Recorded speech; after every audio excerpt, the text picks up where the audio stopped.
Hello అండి, welcome back to my channel. ఈరోజు గుత్తి వంకాయ కొత్తిమీర కారం ఎలా చేయాలో చూద్దామా. ఎక్కువ మసాలాలు వేసి కడుపు మండేట్టు కాకుండా లైట్గా, సింపుల్గా, హెల్దీగా ఎలా చేయాలో చూద్దాం. దీనికోసం ముందుగా 350 గ్రామ్స్ గుత్తి వంకాయల్ని తీసుకోండి. నేను గ్రీన్ కలర్లో ఉండే వంకాయల్ని తీసుకున్నాను.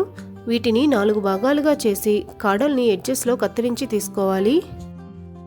తర్వాత కడాయిలో 4 స్పూన్స్ ఆయిల్ వేసుకొని కట్ చేసి పెట్టుకున్న వంకాయల్ని ఒక్కొక్కటిగా విడివిడిగా ఇలా స్ప్రెడ్ చేసి వేసుకోవాలి. ఇప్పుడు తగినంత ఉప్పు, పసుపు వేసుకొని వంకాయల్ని మూత పెట్టుకొని వేయించుకోవాలి.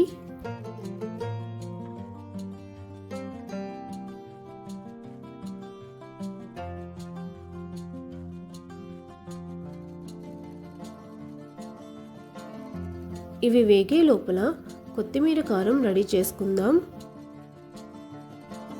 దీనికోసం ముందుగా మిక్సీ జార్లో మీ కారానికి తగ్గ పచ్చిమిర్చీలు, ఒక చిన్న అల్లం ముక్క, వెల్లుల్లి రెబ్బలు, 1/2 స్పూన్ జీలకర్ర, ఒక పెద్ద కొత్తిమీర కట్ట, అలాగే ఒక టమాటాని, తగినంత ఉప్పు, పసుపు వేసుకొని గ్రైండ్ చేసుకోవాలి.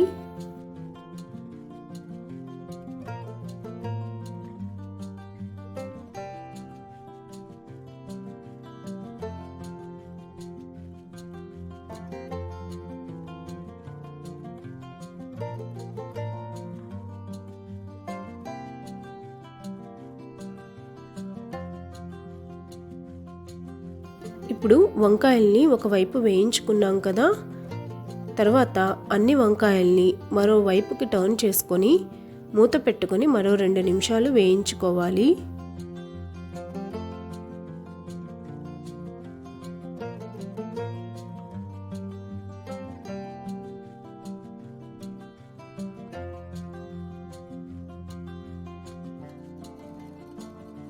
వంకాయల్ని మంచిగా వేయించుకున్నాం కదా, ఇప్పుడు రెడీ చేసుకున్న కొత్తిమీర కారాన్ని వేసుకోవాలి.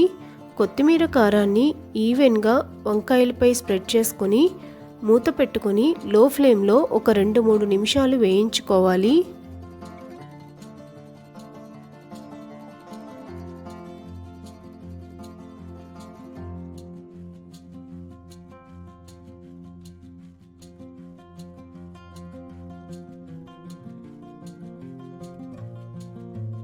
ఇప్పుడు ఇంకో వైపుకి టర్న్ చేసుకొని మరో 2 నిమిషాలు వేయించుకోండి.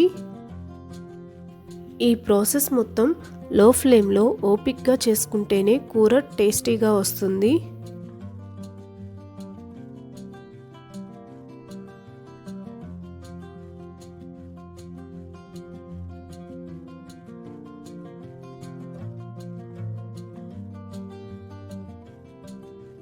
ఇలా కూర దగ్గర పడే వరకు వేయించుకుంటే సరిపోతుంది. అంతేనండి, ఎంతో టేస్టీగా ఉండే వంకాయ కొత్తిమీర కారం రెడీ అయినట్లే. Thank you for watching.